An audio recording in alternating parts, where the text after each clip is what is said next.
آپ دیکھ رہے ہیں K60 نیوز کراچی۔ ہمارے ساتھ لالو قید 10 نمبر لیاقتآباد پہ موجود ہیں سوشل ورکر ندیم غفور صاحب۔ ان کا یہی کہنا ہے تمام سماجی لوگوں سے کہ آئیں اور خدایا بارش کے اس مسئلے کو کنٹرول کریں۔ کوئی حکومت میں نظر نہیں آ رہی، ان کی یہ درخواست ہے، آئیے ان کی زبانی آپ کو سناتے ہیں۔ جی ندیم غفور صاحب۔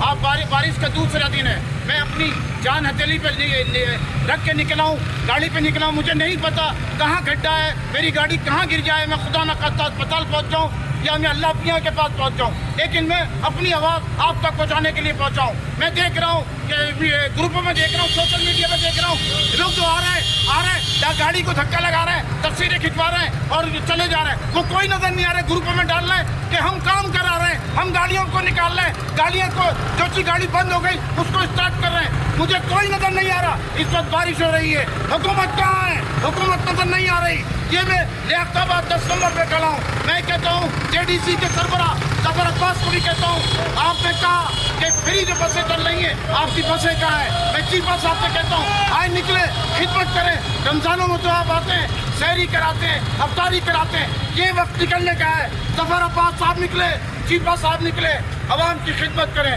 عوام کو ضرورت ہے، عوام کو ضرورت ہے، عوام کو بچا لو۔ بارش نے تباہی مچا دی ہے، اور آخر میں کہوں گا کراچی کو آفت زدہ قرار دیا جائے اور 3 مہینے کے بل معاف کیے جائیں، معاف کیے جائیں۔